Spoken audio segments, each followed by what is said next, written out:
ಎಲ್ಲರೂ ಕೂಡ ತಮ್ಮ ಊರಿಗೆ ಹೊರಡುವಂಥ ಹೊತ್ತಿನಲ್ಲಿ ಘಟಿಸಬಾರದ ಘಟನೆಯೊಂದು ಮೈಸೂರಿನಲ್ಲಿ ನಡೆದಿದೆ. ಮೈಸೂರು ಬೆಚ್ಚಿದೆ, ಮೈಸೂರು ಮರುಗಿದೆ.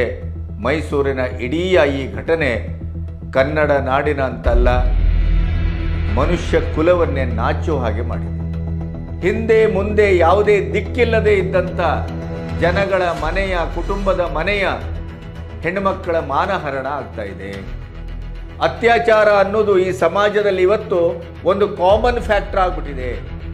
ಒಂದು ದೃಷ್ಟಿಯಲ್ಲಿ ಈ ಮಗುವಿನ ಕರುಣ ಕಥೆಯನ್ನ, ದಾರುಣ ಕಥೆಯನ್ನ ಹೇಳುವ, ಕೇಳುವ, ನೋಡುವ ಸಾಧ್ಯತೆಗಳೇ ಇಲ್ಲ.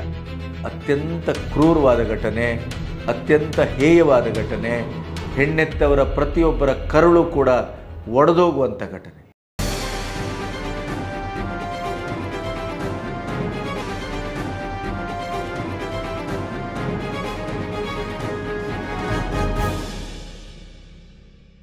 ನಮಸ್ತೆ, ಬಿ ಗಣಪತಿ ನ್ಯೂಸ್ ಚಾನಲಿಗೆ ಸ್ವಾಗತ. ದಸರಾಕ್ಕೆ ಒಂದು ಸುಖಾಂತ್ಯವನ್ನು ಹಾಡಿದ ಹೊತ್ತಿನಲ್ಲೂ ಕೂಡ ಅದಕ್ಕೊಂದು ದುರಂತದ ಕೆಸರು, ರಕ್ತ ಮೆತ್ತಿದೆ. ದಸರಾ ಇನ್ನೇನು ಮುಗೀತು.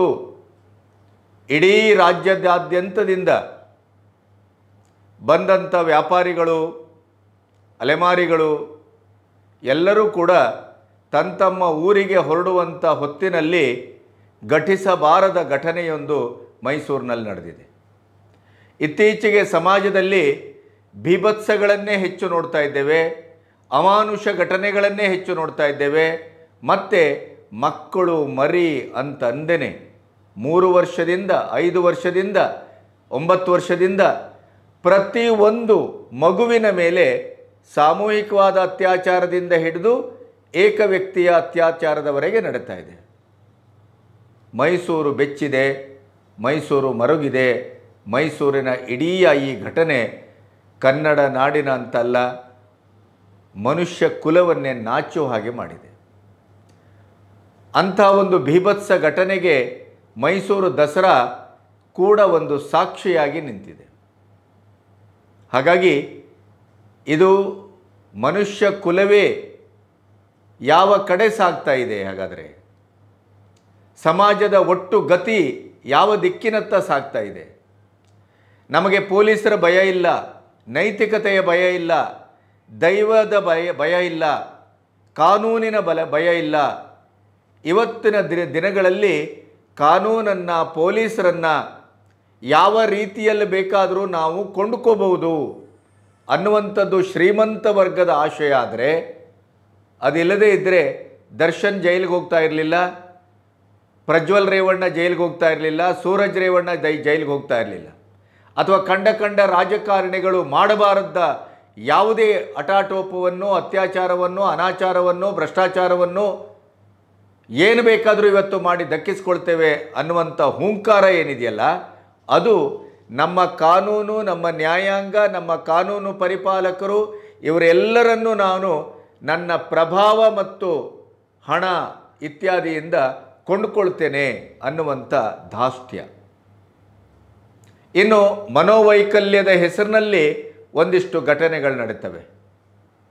ಇದನ್ನು ಯಾವುದೇ ಆದರೂ ಕೂಡ ಸಮಾಜದಲ್ಲಿ ಕೊನೆಗೂ ಅಶಕ್ತರ ಮಾರಣ ಹೋಮ ನಡೀತದೆ, ಅಬಲರ ಮಾರಣ ಹೋಮ ನಡೀತದೆ. ಹಿಂದೆ ಮುಂದೆ ಯಾವುದೇ ದಿಕ್ಕಿಲ್ಲದೆ ಇದ್ದಂಥ ಜನಗಳ ಮನೆಯ, ಕುಟುಂಬದ ಮನೆಯ ಹೆಣ್ಣುಮಕ್ಕಳ ಮಾನಹರಣ ಆಗ್ತಾ ಇದೆ. ಅತ್ಯಾಚಾರ ಅನ್ನೋದು ಈ ಸಮಾಜದಲ್ಲಿ ಇವತ್ತು ಒಂದು ಕಾಮನ್ ಫ್ಯಾಕ್ಟರ್ ಆಗಿಬಿಟ್ಟಿದೆ. ಸರ್ಕಾರ ಕೂಡ ನಾಮಕಾವಾಸ್ತೆ ಒಂದು ಹುಡುಕಾಟ, ಒಂದು ಕೇಸು, ಅವ್ರ ಮೇಲೆ ಚಾರ್ಜ್ ಶೀಟು, ಆಮೇಲೆ ಕೋರ್ಟು, ಮತ್ತು ಕಾನೂನು, ಆಮೇಲೆ ಒಂದು ಕೆಲವರಿಗೆ ಶಿಕ್ಷೆ ಆಗುತ್ತೆ, ಕೆಲವರಿಗೆ ಆಗುವುದೇ ಇಲ್ಲ. ಮತ್ತು ನಮ್ಮಲ್ಲಿ ನಿಧಾನಗತಿಯ ನ್ಯಾಯ ಒಂದು ದೀಕ್ಷೆ ಏನಿದೆ, ಅಥವಾ ನ್ಯಾಯದ ಒಂದು ಪರಿಪಾಲನೆ ಏನಿದೆ, ನ್ಯಾಯಾಂಗದ ಇಡೀದಾದಂಥ ಕಾರ್ಯಾಚರಣೆ, ಅದರ ಬಗ್ಗೆ ಕೂಡ ಜನ ಒಂದು ರೀತಿಯ ಟೇಕನ್ ಫಾರ್ ಗ್ರಾಂಟೆಡ್. ಈ ಎಲ್ಲ ಕಾರಣದಿಂದ ಇವತ್ತು ಕೊಲೆ, ಸುಲಿಗೆ, ಅತ್ಯಾಚಾರ, ಅದರಲ್ಲೂ ಸಿದ್ದರಾಮಯ್ಯನವರ ಸರ್ಕಾರದ ಈ ಎರಡೂವರೆ 3 ವರ್ಷದ ಅವಧಿಯಲ್ಲಿ ಯಾವುದೇ ಘಟನೆ ಎಲ್ಲಿ ಹೇಗೆ ಬೇಕಾದರೂ ನಡೀತದೆ ಅಂತ. ಇನ್ನು ಹಿಂದೂ ಮುಸ್ಲಿಂ ಅಂತ ಬಂದರೆ ಅದಕ್ಕೆ ಸಂಪೂರ್ಣವಾಗಿ ಸರ್ಕಾರದ ರಕ್ಷೆ ಇದೆ ಅನ್ನುವ ಕಾರಣಕ್ಕಾಗಿ ಅವರು ಯಾವ ಎಕ್ಸ್ಟ್ರೀಮಿಗೂ ಹೋಗಲಿಕ್ಕೆ ಸಿದ್ಧವಾಗಿದ್ದಾರೆ. ಯಾಕೆಂತಂದರೆ ಇವರೇ ಘೋಷಿಸಿದ್ದಾರೆ, ದೇ ಆರ್ ಅವರ್ ಬ್ರದರ್ಸ್. ಹಾಗಾಗಿ ಇದು ಬ್ರದರ್ ಸರ್ಕಾರ. ಬ್ರದರ್ಗಳು ಏನು ಬೇಕಾದರೂ ಮಾಡಿದ್ರೂ ನಡೀತದೆ. ಕೇಸರಿ ಶಾಲು ಹಿಂದುತ್ವ ಅಥವಾ ನಮ್ಮ ಸನಾತನ ಧರ್ಮ ಅಂತ ಬಂದಾಗ ಮಾತ್ರ ಅವರಿಗೆ ಜೈಲು ಅಥವಾ ಅವರಿಗೆ ಶಿಕ್ಷೆ, ಅವರಿಗೆ ಕ್ರೂರವಾದಂಥ ಪೊಲೀಸರ ಪೆಟ್ಟುಗಳು ಇವೆಲ್ಲವೂ ಅಲ್ಲಿ ಶತಸಿದ್ಧ ಅನ್ನುವ ಹಂತಕ್ಕೆ ಬಂದಿದೆ. ಇನ್ನು RSS ಅನ್ನಂತೂ ವಿಷ, RSS ತಾಲಿಬಾನ್ ಈ ರೀತಿಯ ಘೋಷವಾಕ್ಯವನ್ನು ಕಾಂಗ್ರೆಸ್ಸೇ ಮಾಡ್ತಾ ಇರೋದ್ರಿಂದ RSS ಕಾರ್ಯಕರ್ತರ ಮಾರಣ ಹೋಮ ನಿರಂತರವಾಗಿ ನಡೀತಾ ಇದೆ. ಈ ಎಲ್ಲದರ ಮಧ್ಯೆ ಹಾಗಾದರೆ ಮೈಸೂರಲ್ಲಿ ಏನು ನಡೀತು? ನಿಜವಾಗಿಯೂ ಈ ನಾಲಿಗೆಯಲ್ಲಿ ಆ ಘಟನೆಯನ್ನು ಉಸುರಬಾರದು. ಅಂಥ ಒಂದು ಯಾವುದೇ ಹೆಣ್ಣೆತ್ತ, ಯಾವುದೇ ಕುಟುಂಬಿಕರ, ಯಾವುದೇ ಸಂಸಾರಿಗಳ ಒಂದು ದೃಷ್ಟಿಯಲ್ಲಿ ಈ ಮಗುವಿನ ಕರುಣ ಕಥೆಯನ್ನು, ದಾರುಣ ಕಥೆಯನ್ನು ಹೇಳುವ, ಕೇಳುವ, ನೋಡುವ ಸಾಧ್ಯತೆಗಳೇ ಇಲ್ಲ. ಆದರೆ ಇವತ್ತು ಅಂಥ ಒಂದು ಕ್ರೌರ್ಯದವನ್ನು ಮೆರೆದಂಥ ಒಂದು ಘಟನೆಯನ್ನು ನಿಮ್ಮ ಮುಂದೆ ಇಡಲೇಬೇಕಾಗಿದೆ. ಯಾಕೆಂತಂದರೆ ಪ್ರತಿಯೊಂದು ಹೆಣ್ಣುಮಕ್ಕಳು ಆದಷ್ಟು ಎಚ್ಚರದಲ್ಲಿರಬೇಕು, ಹೆತ್ತವರು ಎಚ್ಚರದಲ್ಲಿರಬೇಕು, ಮತ್ತು ನಮ್ಮ ಸುತ್ತಮುತ್ತ ಇರುವಂಥ ವ್ಯಕ್ತಿಗಳ ಬಗ್ಗೆ ನಾವೊಂದು ಕಣ್ಣನ್ನು ನೆಟ್ಟಿರಬೇಕು. ಈ ಎಲ್ಲ ಕಾರಣಕ್ಕಾಗಿ ಒಂದು ನಮ್ಮ ಭವಿಷ್ಯದ ಹಿತದೃಷ್ಟಿಯಿಂದ ವರ್ತಮಾನದಲ್ಲಿ ಏನಾಗ್ತದೆ ಅನ್ನುವಂಥ ಘಟನೆಗಳನ್ನು ನಿಮ್ಮೆದುರು ಹಂಚಿಕೊಂಡಾಗ ನೀವೊಂದಿಷ್ಟು ಜಾಗೃತಿಯಲ್ಲಿರಬಹುದು ಅನ್ನುವ ಕಾರಣಕ್ಕಾಗಿ ಈ ಘಟನೆಯನ್ನು ನಿಮ್ಮೆದುರು ಅನಿವಾರ್ಯವಾಗಿ ಹಂಚ್ಕೋಬೇಕಾಗಿದೆ. ಕರಳು ಕತ್ತರಿಸುವ ಘಟನೆ, ಮನಸ್ಸು ಬಹಳ ವಿಹಲಗೊಳ್ಳುವಂಥ ಘಟನೆ, ಇದೊಂದು ದಾರುಣ ಘಟನೆ. ಇದನ್ನು ಮನುಷ್ಯ ಕುಲ ಯಾವತ್ತೂ ಹೆಚ್ಚೆಚ್ಚು ನೋಡಲೂಬಾರದು, ಕೇಳಲೂಬಾರದು, ಇಂಥ ಘಟನೆ ಘಟಿಸಲೂಬಾರದು. ಒಂದು ಸಭ್ಯ ಸಮಾಜದ ಲಕ್ಷಣವೂ ಅಲ್ಲ, ಮತ್ತು ಸುರಕ್ಷಿತ ಸಮಾಜದ ಲಕ್ಷಣವಂತೂ ಅಲ್ಲವೇ ಅಲ್ಲ. ಹಾಗಾದರೆ ಮೈಸೂರಲ್ಲಿ ಏನು ನಡೀತು? ಆ ಎಲ್ಲ ವಿವರಗಳನ್ನು ನಿಮ್ಮೊಟ್ಟಿಗೆ ಹಂಚ್ಕೋಬೇಕು. ಇಲ್ಲಿಯವರೆಗೆ ನನ್ನ ಚಾನಲನ್ನು ಸಬ್ಸ್ಕ್ರೈಬ್ ಮಾಡದೇ ಇದ್ದರೆ ಸಬ್ಸ್ಕ್ರೈಬ್ ಮಾಡಿ ಮತ್ತು ಸ್ವತಂತ್ರ ಪತ್ರಿಕೋದ್ಯಮಕ್ಕೆ ಬೆಂಗಾವಲಾಗಿ. ಮೈಸೂರು ದಸರಾ ಅಂತಂದರೆ ನಾಡ ಹಬ್ಬ. ಮೈಸೂರು ದಸರಾ ಅಂತಂದರೆ ಲಕ್ಷಾಂತರ ಜನ ಸೇರುವಂಥ ಒಂದು ಮಹಾ ಪರ್ವಕಾಲ. ಅಲ್ಲಿಗೆ ರಾಜ್ಯಾದ್ಯಂತ ಪ್ರತಿ ದಸರಾಕ್ಕೂ ಎಲ್ಲರೂ ಕೂಡ ಅಲ್ಲಿ ಬಂದು ಅವರವರದೇ ಆದಂಥ ಪ್ರವಾಸಿಗರು ಬರ್ತಾರೆ, ವ್ಯಾಪಾರಸ್ಥರು ಬರ್ತಾರೆ, ಇನ್ಯಾರೋ ಬರ್ತಾರೆ. ಎಲ್ಲರೂ ದಸರಾದಲ್ಲಿ ಅವರವರದೇ ಕಾರಣಕ್ಕೆ, ಅವರವರದೇ ಭಾವ, ಅವರವರದೇ ಭಕ್ತಿಗಾಗಿ ದಸರಾಕ್ಕೆ ಬರುವುದು ಒಂದು ರೂಢಿ. ಹಾಗೆಯೇ ಕಲಬುರಗಿಯಿಂದ ಒಂದು 50 ಜನರ ಒಂದು ಗುಂಪು ಬಲೂನು ಇತ್ಯಾದಿ ಮಾರಲಿಕ್ಕೆ ಅಂಥೇಳಿ ಅವರು ಬಂದಿದ್ದಾರೆ. ಮೈಸೂರು ಅರಮನೆಯ ಕೂಗಳತೆಯಲ್ಲಿ ಅಥವಾ ಮೈಸೂರು ಅರಮನೆಯ ಎದುರಿರುವಂಥ ವಸ್ತು ಪ್ರದರ್ಶನದ ಆ ಆವರಣ ಇದೆಯಲ್ಲ, ಅದರ ಪಕ್ಕದಲ್ಲೇ ಅವರು ಟೆಂಟ್ ಹಾಕ್ಕೊಂಡು ಆ 50 ಜನ ಬಲೂನನ್ನು ಮಾರ್ತಾ ಇದ್ರು.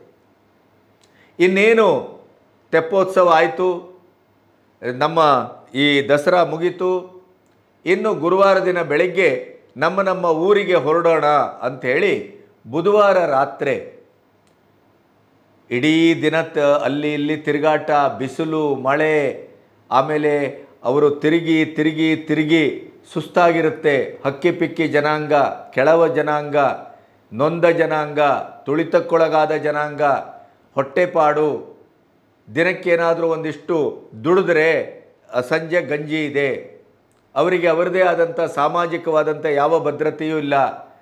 ಈ ಸಿದ್ದರಾಮಯ್ಯನವರು ಅಹಿಂದ ಅಂಥೇಳಿ ಏನೇ ಒಂದಿಷ್ಟು ದುಡ್ಡು ಕೊಟ್ಟು ಜನರನ್ನು, ಬಿರಿಯಾನಿ ಕೊಟ್ಟು ಜನರನ್ನು ತಂದು ಸಮಾವೇಶ ಮಾಡಿದರೆ ಹೊರತು, ವೋಟ್ ಬ್ಯಾಂಕಿನ ಒಂದು ಪ್ರದರ್ಶನ ಮಾಡಿದ್ರೆ, ಶಕ್ತಿ ಪ್ರದರ್ಶನ ಮಾಡಿದ್ರೆ ಹೊರತು ಯಾವುದೇ ಕೆಳ, ಮಧ್ಯಮ ಮತ್ತು ತುಳಿತಕ್ಕೊಳಗಾದಂಥ ಜನಾಂಗದ ಒಂದು ಸುರಕ್ಷಿತವಾದಂಥ ಸಾಮಾಜಿಕ ಸುರಕ್ಷತೆಗೆ, ಸಾಂಸ್ಕೃತಿಕ ಸುರಕ್ಷತೆಗೆ ಯಾವುದೇ ರೀತಿಯ ಒಂದು ಕೆಲಸವನ್ನು ಮಾಡಿದ್ದು ಇಲ್ಲಿವರೆಗೂ ಕಂಡು ಬಂದಿಲ್ಲ.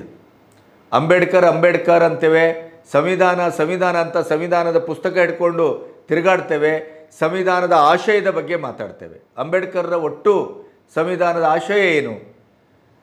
ಈ ಸಮಾಜದಲ್ಲಿ ತುಳಿತಕ್ಕೊಳಗಾದಂಥ ದುರ್ಬಲ ಜನಾಂಗಕ್ಕೆ ಒಂದು ಶಕ್ತಿ ಪ್ರಾಪ್ತವಾಗಬೇಕು, ಅವರಿಗೆ ಸಮಾನತೆ ಪ್ರಾಪ್ತವಾಗಬೇಕು, ಅವರಿಗೆ ಸಾಮಾಜಿಕ ಮಾನ್ಯತೆ ಪ್ರಾಪ್ತವಾಗಬೇಕು. ಆ ಇಡೀ ಜನಾಂಗ ಶೈಕ್ಷಣಿಕವಾಗಿ ಸಾಮಾಜಿಕವಾಗಿ ಅದು ಸರ್ವತೋಮುಖವಾಗಿ ಅಭಿವೃದ್ಧಿಯನ್ನು ಹೊಂದಬೇಕು. ಆದರೆ ಆ ರೀತಿಯ ಯಾವುದೇ ಸಶಕ್ತವಾದಂಥ ಸಾರ್ವತ್ರಿಕವಾದಂಥ ಸರ್ವಮುಖಿಯಾದಂಥ ಯಾವುದೇ ಕೆಲಸವನ್ನು ಕೂಡ ಕಾಂಗ್ರೆಸ್ಸು ಈ 78 ವರ್ಷದಲ್ಲಿ ಮಾಡಿಲ್ಲ. ಹಾಗಾಗಿ ಆ ಜನಾಂಗ ಇವತ್ತು ಊರೂರನ್ನು ಅಲೆದು ಊರೂರನ್ನು ತಿರುಗಿ ಹೊಟ್ಟೆಪಾಡನ್ನು ಮಾಡ್ಕೋಬೇಕಾಗಿದೆ. ಅದು ಅವರ ಜನ್ಮಕರ್ಮ ಅನ್ನುವ ರೀತಿಗೆ ಬಂದು ನಿಂತಿದೆ. ಹಾಗಾಗಿ ಈ ಕಲಬುರಗಿಯಿಂದ ಬಂದಂಥ ಹಕ್ಕಿಪಿಕ್ಕಿ ಜನಾಂಗದ 50 ಜನ ಇಲ್ಲಿ ಬಲೂನ್ ಮಾರ್ಕೊಂಡು ಎಲ್ಲ ಮಾಡಿಕೊಂಡು ದಸರಾದಲ್ಲಿ ಒಂದಿಷ್ಟು ದುಡ್ಕೊಂಡಿದ್ದೇವೆ ಅನ್ನುವ ಆತ್ಮತೃಪ್ತಿಯಲ್ಲಿ ಊರಿಗೆ ಹೊರಟಿದ್ರು. ಬುಧವಾರ ರಾತ್ರಿ ದಣದಿದ್ದಾರೆ, ಸುಸ್ತಾಗಿದ್ದಾರೆ, ಟೆಂಟಿನಲ್ಲಿ ಎಲ್ಲರೂ ಮಲಗಿದ್ದಾರೆ. ಒಂದು ರೀತಿಯಲ್ಲಿ ತಿಂಗಳಾನುಗಟ್ಟಲೆ ಊರು ಬಿಟ್ಟವರು, ಊರಿಗೆ ಹೋಗುವಂಥ ಸಂಭ್ರಮ.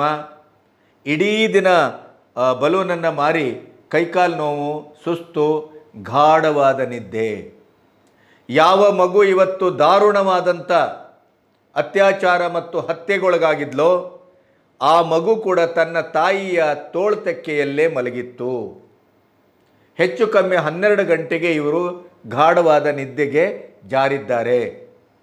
ಬೆಳಗ್ಗೆ 4:15 ತಾಯಿಗೆ ಎಚ್ಚರಾಗಿದೆ. ತನ್ನ ತೋಳಿನ ತೆಕ್ಕೆಯಲ್ಲಿದ್ದಂಥ 9 ವರ್ಷದ ಮಗು ಕಾಣ್ತಾ ಇಲ್ಲ, ಕಾಣೆಯಾಗಿದ್ದಾಳೆ. ಎಲ್ಲರಿಗೂ ಬೊಬ್ಬೆ ಹೊಡೆದ್ಲು, ಮಗು ಕಾಣ್ತಾ ಇಲ್ಲ, ಮಗು ಕಾಣ್ತಾ ಇಲ್ಲ. ಆಮೇಲೆ ತಕ್ಷಣ ಎಲ್ಲರೂ ಹುಡುಕ್ಲಿಕ್ಕೆ ಶುರು ಮಾಡಿದರು, ಎಲ್ಲೂ ಕಾಣಲಿಲ್ಲ.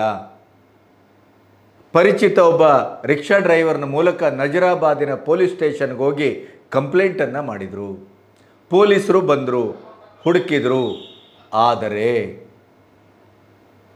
ನಂತರ ನಡೆದಂಥ ಘಟನೆ, ನಂತರ ಸಿಕ್ಕಂಥ ಆ ಚಿತ್ರ, ಆ ಮಗು, ಆ ಭೀಭತ್ಸ, ಆ ರಕ್ತ, ಅದನ್ನು ಬಾಯಲ್ಲಿ ಹೇಳಲಿಕ್ಕೆ ಸಾಧ್ಯ ಇಲ್ಲ ರೀ. ಅದೇ ಟೆಂಟಿನ ಒಂದು ಸ್ವಲ್ಪ ದೂರದಲ್ಲಿ ವಿವಸ್ತ್ರಳಾಗಿ ಕಿವಿ, ಮೂಗು, ತುಟಿ, ಕೆನ್ನೆ ಇವೆಲ್ಲವೂ ಹರಿದಿತ್ತು, ಕತ್ತರಿಸಿತ್ತು.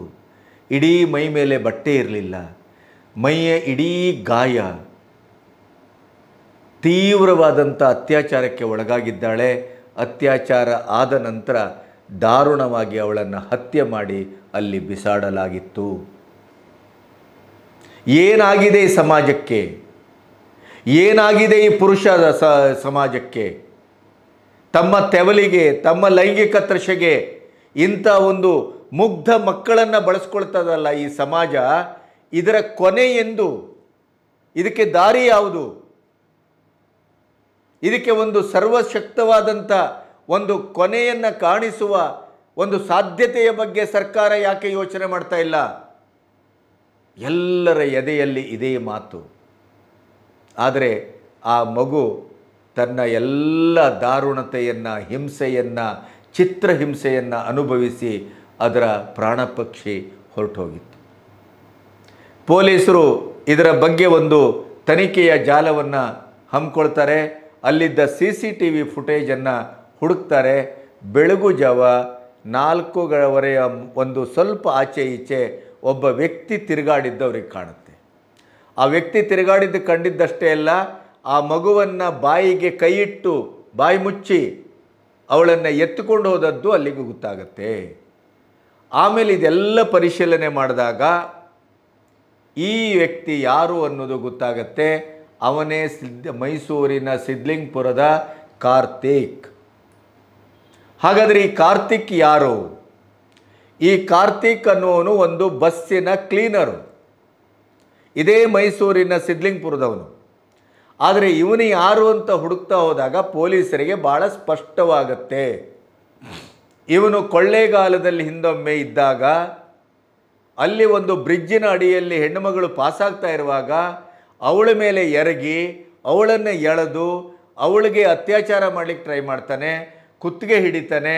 ಅವಳು ಒಪ್ಪದೇ ಇದ್ದಾಗ, ಅವಳು ಕೊಸರುಕೊಂಡಾಗ, ಅವಳು ಇಡೀ ಶಕ್ತಿ ಹಾಕಿ ಕೂಗಿದಾಗ, ಅಬ್ಬರಿಸಿದಾಗ ಅವಳ ಕುತ್ತಿಗೆ ಹಿಚುಕಿ ಅಲ್ಲೇ ಹರಿತಾ ಇರುವಂಥ ನದಿಯ ನೀರಿನಲ್ಲಿ ಮುಳುಗಿಸಿ ಕೊಲೆ ಮಾಡುವ ಪ್ರಯತ್ನವನ್ನು ಮಾಡಿರ್ತಾನೆ.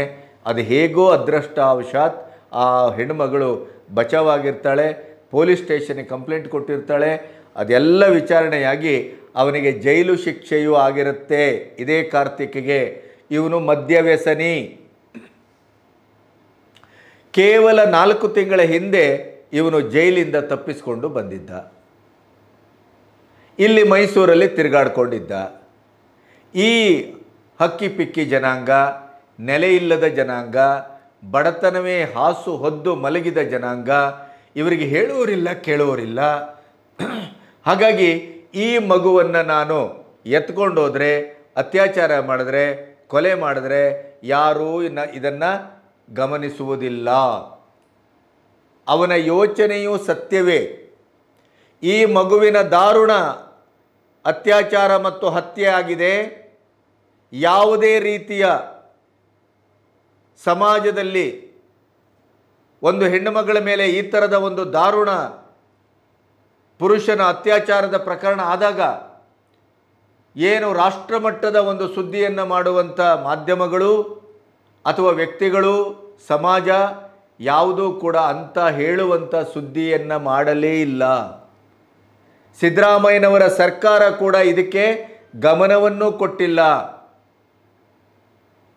ಮಹದೇವಪ್ಪನವರು ಉಸ್ತುವಾರಿ ಮಂತ್ರಿ ಸರಿಯಾದ ಒಂದು ಹೇಳಿಕೆಯನ್ನು ಕೊಟ್ಟಿಲ್ಲ.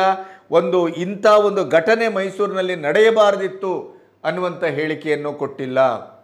ಬಾಯಲ್ಲಿ ಅಂಬೇಡ್ಕರ್ ಅಂತೀರಿ, ಸಂವಿಧಾನ ಅಂತೀರಿ. ಸಂವಿಧಾನದ ಅಂಬೇಡ್ಕರ್ರ ಆಶಯದ ಒಂದು ಇಡೀಯದಾದಂಥ ನೆಲೆಗಟ್ಟು ಜನಾಂಗ ಯಾವುದು? ಇದೇ ತುಳಿತಕ್ಕೊಳಗಾದಂಥ ಜನಾಂಗ, ಇದೇ ಅಸ್ಪೃಶ್ಯ ಜನಾಂಗ, ಇದೇ ದನಿಸತ್ತ ಜನಾಂಗ, ಇದೇ ಶಕ್ತಿ ಕಳ್ಕೊಂಡಂಥ ಜನಾಂಗ. ಈ ಜನಾಂಗದ ಸರ್ವತೋಮುಖ ಅಭಿವೃದ್ಧಿಯೇ ಅಂಬೇಡ್ಕರ್ರ ಮಹಾಕನಸು. ಆದರೆ ಇದೇ HC ಮಹದೇವಪ್ಪ ಅಲ್ಲಿಯ ಉಸ್ತುವಾರಿ ಮಂತ್ರಿ ಇಂಥ ಒಂದು ಬಡ, ದಲಿತ, ಕೆಳ ವರ್ಗದ, ದನಿಯಿಲ್ಲದ, ಸಾಮಾಜಿಕವಾದ ಯಾವುದೇ ಒಂದು ನೆಲೆಯಿಲ್ಲದ ಜನಾಂಗದಿಂದ ಹೊಟ್ಟೆಪಾಡಿಗಾಗಿ ಕಲಬುರಗಿಯಿಂದ ಬಂದು ಮೈಸೂರಿನಲ್ಲಿ ಪುಗ್ಗಿ ಮಾರ್ಕೊಂಡು ಊರಿಗೆ ಹೋಗ್ತಾ ಇರುವಂಥ ಈ ಕುಟುಂಬದ ಹೆಣ್ಣುಮಗಳು ಈ ಥರ ದಾರುಣವಾಗಿ ಹತ್ಯೆಗೊಳಗಾಗಿದ್ದಾಳೆ. ಆದರೆ HC ಮಹದೇವಪ್ಪ ಆಗಲಿ, ಸಿದ್ದರಾಮಯ್ಯನವರಾಗಲಿ, ಮಹಾನ್ ಖರ್ಗೆ ಅವರಾಗಲಿ, ಪ್ರಧಾನಮಂತ್ರಿಯವರಿಗೆ ಎದೆ ಕೊಟ್ಟು ನಾನು ಮಾತಾಡ್ತೇನೆ ಅನ್ನುವ ದುರಂಕಾರಿ, ದರ್ಪ, ಈ ಒಂದು ರೀತಿಯ ಸ್ಟಾಲಿನ್ ಥರ ವರ್ತಿಸುವ ಇದೇ ಲಾಡು ಎಲ್ಲಿದ್ದಾರೆ? ಯಾರೂ ಮಾತಾಡಿಲ್ಲ. ಪೊಲೀಸರು ತನ್ನದೇ ಆದಂಥ ಒಂದು ರೀತಿ ನೀತಿಯಲ್ಲಿ ಒಂದು ಕಾರ್ಯಾಚರಣೆಯನ್ನು ಮಾಡಿದ್ರು. ಇಲ್ಲಿ ಇವತ್ತು ಅಪರಾಧಿ ಸಿಕ್ಕಾಕ್ಕೊಂಡಿದ್ದಾನೆ. ಆದರೆ ಒಂದು ಸರ್ಕಾರ, ಒಂದು ಉಸ್ತುವಾರಿ ಸಚಿವರು, ಒಂದು ಹೆಣ್ಣುಮಗಳು, 9 ವರ್ಷದ ಮಗು, ಅವಳ ಬದುಕು ಇಂಥ ಒಂದು ದಾರುಣ ಅಂತ್ಯವನ್ನು ಕಂಡಿದೆ. ಆದರೆ ರಾಜ್ಯ ಸರ್ಕಾರ ಬೆಚ್ಚಬೀಳಲಿಲ್ಲ. ಅದನ್ನೊಂದು ಒಂದು ಬಹಳ ಮುಖ್ಯವಾದಂಥ ಘಟನೆ ಅಂತ ಭಾವಿಸಿಲ್ಲ. ಅದೇ ಶ್ರೀಮಂತರ ಮನೆಯ ಕುಟುಂಬದ ಒಂದು ಹೆಣ್ಣುಮಗಳಿಗಾಗಿದ್ದರೆ ಯಾರಿಗೂ ಆಗಬಾರ್ದಿದು. ಮನುಷ್ಯ ಕುಲದ ಯಾವ ಹೆಣ್ಣುಮಕ್ಕಳಿಗೂ ಇಂಥ ದುರ್ಗತಿ ಬರಬಾರದು. ಇಂಥ ದುಷ್ಟರನ್ನು ಸಂಪೂರ್ಣವಾಗಿ ಎನ್ಕೌಂಟರ್ ಮಾಡಿ ಬಿಸಾಡಬೇಕು. ಯೋಗಿ ಆದಿತ್ಯನಾಥ್ 1 ವಾರದ ಹಿಂದೆ ಇದೇ ರೀತಿಯ ಒಂದು ಅತ್ಯಾಚಾರದ ಪ್ರಕರಣ ಆಯಿತು. ಅಲ್ಲಿಯ ಪೊಲೀಸರು ಆ ಅತ್ಯಾಚಾರಿಯನ್ನು ಎನ್ಕೌಂಟರ್ ಮಾಡಿ ಮೋರಿಗೆ ಬಿಸಾಡಿದರು. ಕರ್ನಾಟಕದಲ್ಲಿ ಇದು ಆಗಬೇಕು, ದೇಶದಲ್ಲೇ ಇದಾಗಬೇಕು. ನಮ್ಮಲ್ಲಿ ಏನಾಗ್ತಾ ಇದೆ? ಅತ್ಯಾಚಾರ ಮಾಡಿದವನ್ನ ಹಿಡಿತೇವೆ, ಯಾವುದೋ ಒಂದು ದೊಡ್ಡ ವಕೀಲನನ್ನು ಹಿಡಿತಾನೆ ಅವನ ಕುಟುಂಬ, ಅವರು ಹೋಗಿ ವಾದಿಸ್ತಾರೆ, ಸಾಕ್ಷಿ ಕೇಳ್ತದೆ, ಸಾಕ್ಷಿ ಇರುವುದಿಲ್ಲ. ಅತ್ಯಾಚಾರ ಮಾಡುವವರು ಸಾಕ್ಷಿ ಇಟ್ಕೊಂಡು ಅತ್ಯಾಚಾರ ಮಾಡ್ತಾರ? ಇಲ್ಲ. ನಮ್ಮ ಕಾನೂನಿಗೂ ಇಂಥದ್ದೇ ಒಂದು ಸಾಮಾನ್ಯ ಜ್ಞಾನ ಇಲ್ಲ. ಅದು ಎಲ್ಲವೂ ಬೆಡ್ರೂಮಿನ ಒಳಗಡೆ ನಡೆದಂಥ ಘಟನೆಗೂ, ನಿರ್ಜನ ಪ್ರದೇಶದ ಕಾಡಿನ ಮಧ್ಯೆ ನಡೆದಂಥ ಅತ್ಯಾಚಾರಕ್ಕೂ ಅದು ಕಣ್ಣು ಸಾಕ್ಷಿಯನ್ನು ಕೇಳುತ್ತೆ. ಹಾಗಾಗಿ ಕೇಸು ಬಿದ್ದೋಗ್ತದೆ. ಅತ್ಯಾಚಾರ ಮಾಡಿದವನು ಮತ್ತೆ ಹೊರಗೆ ಬರ್ತಾನೆ. ಈಗ ನೋಡಿ, ಅವನೇ ಕೊಳ್ಳೇಗಾಲದಲ್ಲಿ ಮಾಡ್ದ, ಅಲ್ಲಿ ಸಾಕ್ಷ್ಯ ಸಿಕ್ಕಿತು, ಅವನಿಗೆ ಶಿಕ್ಷೆ ಆಯಿತು. ಎಷ್ಟು ಶಿಕ್ಷೆ? ಎಂಥ ಶಿಕ್ಷೆ? ಶಿಕ್ಷೆ ಮುಗಿಸಿ ಹೊರಗೆ ಬಂದ, ಮತ್ತೆ ಕುಡ್ದ. ಬಹುಶಃ ಕುಡಿತದಷ್ಟಿಂದ ಆದದ್ದಲ್ಲ ಇದು ಡ್ರಗ್ಸು ಮತ್ತು ಗಾಂಜಾ. ಇವತ್ತು ಸಂಪೂರ್ಣವಾಗಿ ಸಮಾಜ ಮದ್ಯ ವ್ಯಸನಿಗಳಿಂದಷ್ಟೇ ಅಲ್ಲ, ಈ ದುಶ್ಚಟಗಳಿದೆಯಲ್ಲ, ಅದೇ ಡ್ರಗ್ಸು, ಗಾಂಜಾ, ಚರಸ್ಸು. ಅವತ್ತೊಂದಿಷ್ಟು ರೇವ್ ಪಾರ್ಟಿಯಲ್ಲಿ ಹಿಡಿದ್ರಿ, ಸಿನಿಮಾ ನಟ ನಟಿಯರನ್ನು ತೆಗೆದು ಒಳಗೆ ಹಾಕಿದ್ರಿ, ಒಂದಿಷ್ಟು ದೊಡ್ಡ ಗದ್ದಲ ಮಾಡಿದ್ರಿ, ಒಂದಿಷ್ಟು ಚಾನೆಲ್ಗಳನ್ನು 24 ಗಂಟೆಯಲ್ಲಿ ಚರ್ಚೆ ವಿಚರ್ಚೆ ಎಲ್ಲ ಆಯಿತು. ಅವರೆಲ್ಲರೂ ಇವತ್ತು ಆರಾಮಾಗಿ ತಿರುಗಾಡಿಕೊಂಡು ಸಿನಿಮಾ ಮಾಡಿಕೊಂಡು ಹಾಯಾಗಿದ್ದಾರೆ. ಇದು ನಮ್ಮ ದರಿದ್ರ ವ್ಯವಸ್ಥೆ. ಶ್ರೀಮಂತರು ಅದನ್ನು ಮೋಜು ಮಸ್ತಿಗಾಗಿ ಮಾಡ್ತಾರೆ. ಅದೇ ಈ ಕಾರ್ತಿಕನಂಥ ಅಡ್ನಾಡಿಗಳು ಅದನ್ನು ಸೇವಿಸಿಕೊಂಡು ಇನ್ನೊಬ್ಬರ ಮನೆ ಹೆಣ್ಣುಮಕ್ಕಳ ಅತ್ಯಾಚಾರ ಮಾಡ್ತಾರೆ, ದಾರುಣವಾಗಿ ಕೊಲೆ ಮಾಡಿ ಬಿಸಾಡ್ತಾರೆ. ಅಂಥವರಿಗೊಂದು ಅಲ್ಪ ಶಿಕ್ಷೆ ಕೊಡ್ತೀರಿ, ಆಮೇಲೆ ಜೈಲಿಂದ ಹೊರಗೆ ಬರ್ತಾರೆ, ಅವರು ಮತ್ತೊಂದು ಕೇಸಿಗೆ ಮುಂದಾಗ್ತಾರೆ.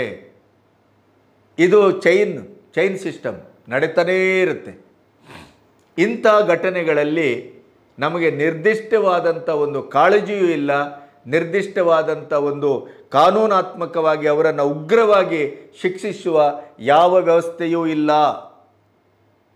ಅದಕ್ಕಾಗಿಯೇ ಈ ಪಟಿಂಗರಿಗೆ, ಕಳ್ಳರಿಗೆ, ಮೋಸಗಾರರಿಗೆ, ಅತ್ಯಾಚಾರಿಗಳಿಗೆ ಅವರಿಗೆ ಗೊತ್ತಾಗ್ಬಿಟ್ಟಿದೆ, ನಾವು ಏನೇ ಮಾಡಿದರೂ ಒಂದು ಒಳ್ಳೆ ಜೈಲೂಟ ಸಿಗುತ್ತೆ, ಅಲ್ಲಿ ಹೋಗಿ ಕೂತ್ಕೊಂಡ್ಬಿಟ್ರಾಯ್ತು, ಸ್ವಲ್ಪ ಕಾಲ ಮತ್ತೊಂದು ಚೂರು ಶಿಕ್ಷೆ, ನಮ್ಮನ್ನು ಹೊರಗೆ ಬಿಡ್ತಾರೆ, ಮರಣದಂಡನೆ ಆಗುವುದಿಲ್ಲ ಅಂತ ಗೊತ್ತಿದೆ.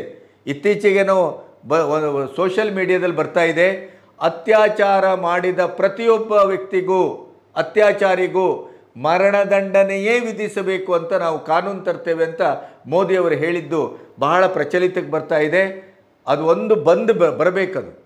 ಪ್ರತಿಯೊಬ್ಬ ಅತ್ಯಾಚಾರ ಮಾಡಿದವನನ್ನು ಗಲ್ಫ್ ಕಂಟ್ರೀಸಲ್ಲಿ ಅವನ ಪುರುಷತ್ವವನ್ನೇ ಕತ್ತರಿಸಿ ಬಿಸಾಡ್ತಾರೆ, ಪಬ್ಲಿಕ್ಕಲ್ಲಿ ಕಲ್ಲೊಡೆದು ಸಾಯಿಸ್ತಾರೆ. ಆದ್ದರಿಂದ ಅಲ್ಲಿ ಅತ್ಯಾಚಾರದ ಪ್ರಮಾಣ ತುಂಬ ಕಡಿಮೆ, ನಮ್ಮಲ್ಲಿ ಅದು ಇಲ್ಲ. ಆದ್ದರಿಂದಲೇ ನಮ್ಮಲ್ಲಿ ನಿರ್ಭಯನಂಥ ಪ್ರಕರಣ ಆಗುತ್ತೆ, ಇನ್ನೊಂದಾಗುತ್ತೆ, ಮಗದೊಂದಾಗುತ್ತೆ, ಎಲ್ಲವೂ ಆಗುತ್ತೆ.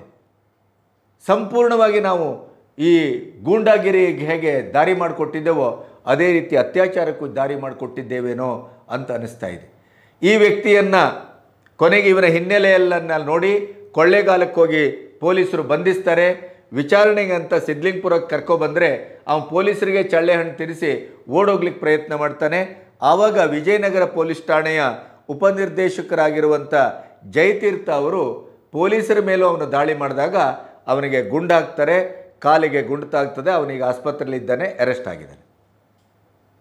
ಇವನೀಗ ಗಾಂಜಾ ವ್ಯಸನಿ ಮತ್ತು ಮದ್ಯ ವ್ಯಸನಿ, ಅದರ ಜೊತೆಗೆ ಅವನು ಈ ಚರಸ್ಸು, ಡ್ರಗ್ಸು ಈ ಥರದ್ದೆಲ್ಲವನ್ನು ತೆಗೆದುಕೊಂಡು ಈ ಮಾಡಬಾರದ ಕೆಲಸವನ್ನು ಮಾಡ್ತಾನೆ ಅನ್ನೋದು ಪ್ರಾಥಮಿಕ ಒಂದು ವಿಚಾರಣೆಯಿಂದ ತಿಳಿದು ಬಂದಿದೆ. ಈ 9 ವರ್ಷದ ಹಕ್ಕಿ ಪಿಕ್ಕಿ ಜನಾಂಗದ ಈ ಮುಗ್ಧ ಹುಡುಗಿಯನ್ನು ದಾರುಣವಾಗಿ ಹತ್ಯೆ ಮಾಡಿದಂಥ ದರಿದ್ರ ಪಟಿಂಗ, ಈ ಅತ್ಯಾಚಾರಿ ಕೊಲೆಗಡಕ ಕಾರ್ತಿಕ್ ಅನ್ನೋದು ಪೊಲೀಸರ ಪ್ರಾಥಮಿಕ ಒಂದು ತನಿಖೆಯಿಂದ ಸಿದ್ಧಗೊಂಡಿದೆ.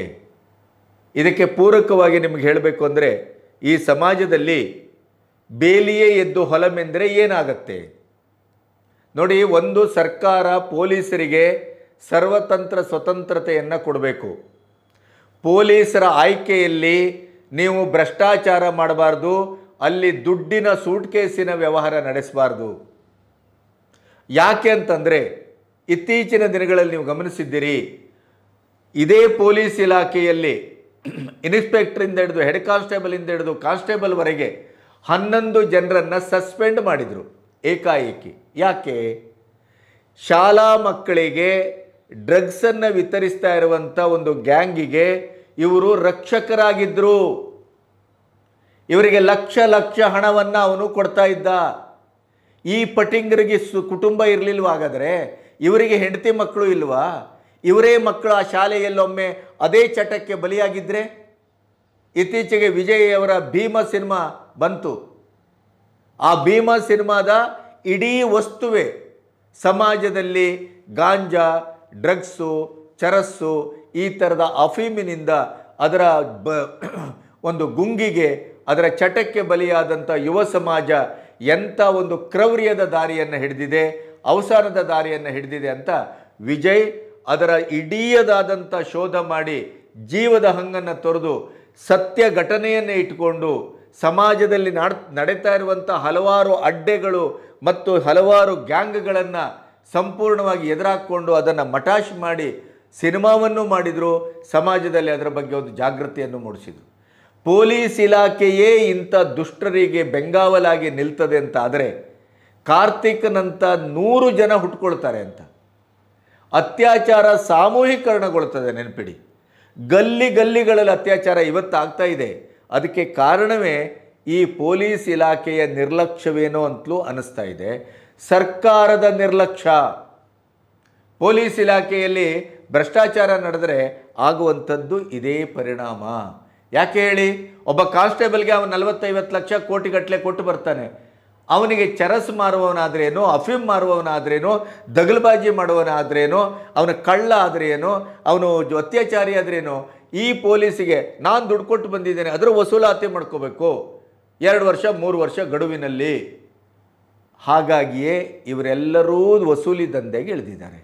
ಆದ್ದರಿಂದಲೇ ಸಮಾಜದಲ್ಲಿ ಏನಾಗಿದೆ, ಇಂಥ ಅತ್ಯಾಚಾರಿಗಳು ಹುಟ್ಕೊಳ್ತಾರೆ, ಕೊಲೆಗಡಕರು ಹುಟ್ಕೊಳ್ತಾರೆ, ಇಂಥ ಇವರು ಕಳ್ಳರು ಹುಟ್ಕೊಳ್ತಾರೆ, ಎಲ್ಲರೂ ಹುಟ್ಕೊಳ್ತಾರೆ. ಯಾಕೆಂದರೆ ಪೊಲೀಸರ ಭಯ ಇಲ್ಲ, ಕಾನೂನಿನ ಭಯ ಇಲ್ಲ, ನ್ಯಾಯಾಂಗದ ಭಯವೂ ಇಲ್ಲ. ಯಾಕೆಂದರೆ ದುಡ್ಡೊಂದಿದ್ದರೆ ಎಲ್ಲವನ್ನೂ ಕೊಂಡುಕೊಳ್ತೇವೆ. ಇಂಥ ಒಂದು ಪ್ರವೃತ್ತಿಯ ಸಾಮೂಹಿಕರಣದ ಪ್ರಭಾವ ಪ್ರತಿಫಲವೇ ಇಂಥ 9 ವರ್ಷದ ಮಗುವಿನ ದಾರುಣ ಹತ್ಯೆ. ಸರ್ಕಾರ ಇದರ ಬಗ್ಗೆ ವಹಿಸಬೇಕಾದಂಥ ಎಚ್ಚರವನ್ನು ವಹಿಸ್ತಾ ಇಲ್ಲ. ಮಾಧ್ಯಮಗಳು ಎಲ್ಲೋ ಹಕ್ಕಿ ಪಿಕ್ಕಿ ಜನಾಂಗ ಅಂಥೇಳಿ ಆ ಮಗುವಿನ ಮೇಲೆ ನಡೆದಂಥ ಈ ದಾರುಣ ಅತ್ಯಾಚಾರ ಮತ್ತು ಕೊಲೆಯನ್ನು ನಂಬರ್ 1 ಅನ್ನುವ ರೀತಿಯಲ್ಲಿ ತಾಮುಂದು ಅಂತ ಬ್ರೇಕಿಂಗ್ ನ್ಯೂಸ್ ಮಾಡ್ತಾ ಇಲ್ಲ. ಯಾಕೆಂತಂದರೆ ಅವರಿಗೆ TRP ಬರಬೇಕು ಅಂತಂದರೆ ಅದು ಯಾವುದೋ ಶ್ರೀಮಂತ ಕುಟುಂಬದ ಸೆಲೆಬ್ರಿಟಿಯೋ ಇನ್ನೊಂದೋ ಮಗದೊಂದೋ ಆಗಬೇಕು. ಬಿಗ್ ಬಾಸಿಗೆ ಬೀಗ ಜಡದದ್ದು ಬಹಳ ಮುಖ್ಯವೇ ಹೊರತು ಹಕ್ಕಿ ಪಿಕ್ಕಿ ಜನಾಂಗದ ಕರುಳಿನ ಕುಡಿ ಮನೆಯ ದೀಪ ಆರಿ ಹೋದದ್ದು ಯಾರಿಗೂ ಗೊಡವೆ ಇಲ್ಲ. ಯಾಕೆಂತಂದರೆ ಅವರಿಗೆ ನೆಲೆ ಇಲ್ಲ, ಅವರ ಹತ್ರ ಹಣ ಇಲ್ಲ, ಅವರ ಹತ್ರ ಒಂದು ಸರಿಯಾದ ಮನೆಯೂ ಇಲ್ಲ, ಅವರು ಅಲೆಮಾರಿಗಳು. ಅವರನ್ನ ಬಗ್ಗೆ ಮಾತಾಡಿದರೆ ಎಲ್ಲಿ ವ್ಯೂಸ್ ಬರುತ್ತೆ, ಎಲ್ಲಿ TRP ಬರುತ್ತೆ ಹೇಳಿ? ಸಮಾಜವು ಕೂಡ ತನ್ನ ಆತ್ಮವನ್ನು ಬಲಿ ಹಾಕ್ಕೊಳ್ತಾ ಇದೆ, ಮಾರಾಟಕ್ಕಿಟ್ಟಿದೆ.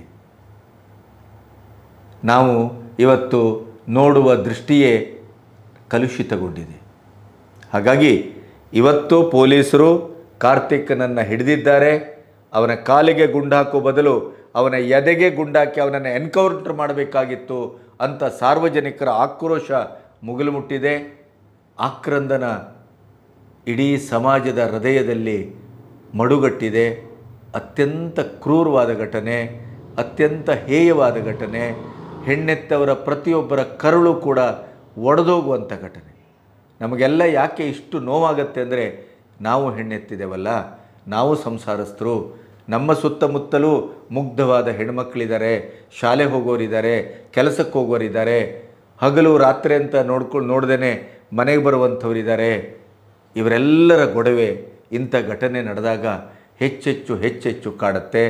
ಆ ದಾರುಣ ಹತ್ಯೆಗೊಳಗಾದಂಥ ಆ ಮಗುವಿನ ಶರೀರವನ್ನು, ಆ ಮಗುವಿನ ಸ್ಥಿತಿಯನ್ನು ನೋಡಿ ಆ ತಂದೆ ತಾಯಿಗೆ ಎದೆ ಒಡೆದೇ ಹೋಗಿರಬೇಕು. ಅವರು ಹೇಗೆ ಅದನ್ನು ಸಹಿಸ್ತಾರೋ, ಹೇಗೆ ಅದನ್ನು ನುಂಗ್ಕೊಳ್ತಾರೋ, ಹೇಗೆ ಅದನ್ನು ದಕ್ಕಿಸ್ಕೊಳ್ತಾರೋ ನನಗಂತೂ ನಿರೀಕ್ಷೆಗೆ ಮೀರಿದ್ದು. ಆ ಮಗುವಿನ ದಾರುಣ ಹತ್ಯೆ ಕನಿಷ್ಠ ಪಕ್ಷ ಸರ್ಕಾರವನ್ನು, ಸಮಾಜವನ್ನು, ನಮ್ಮಂಥ ಎಲ್ಲ ಮಾಧ್ಯಮದವರನ್ನು ಹೆಚ್ಚು ಕಣ್ತೆರೆಸಲಿ. ಇದರ ಒಂದು ನಿರ್ಣಾಯಕವಾದಂಥ ಅವನಿಗೆ ಕಠಿಣವಾದ ಶಿಕ್ಷೆ ಆಗುವ ರೀತಿಯಲ್ಲಿ ನಾವೆಲ್ಲರೂ ಒತ್ತಡ ತರೋಣ. ಮತ್ತು ಪೊಲೀಸರು, ಕನಿಷ್ಠ ಪಕ್ಷ ಮೈಸೂರಿನ ಪೊಲೀಸರು ಇಷ್ಟು ತ್ವರಿತವಾಗಿ ಅವನನ್ನು ಹಿಡಿದು ಅವನನ್ನು ಬಂಧಿಸಿರೋದಕ್ಕೆ ಅವರನ್ನೂ ಅಭಿನಂದಿಸ್ತಾ, ಜೊತೆಗೆ ಆ ಪಟಿಂಗನಿಗೆ, ಕೊಲೆಗಡಕನಿಗೆ, ಆ ಮನುಷ್ಯತ್ವ ಮೀರಿದಂಥ ರಾಕ್ಷಸನಿಗೆ ಸರಿಯಾದಂಥ ಕಠಿಣ ಶಿಕ್ಷೆ, ಮರಣದಂಡನೆ ಆಗಬೇಕು. ಸತ್ಯ ಹೇಳ್ತೇನೆ ನಾನು.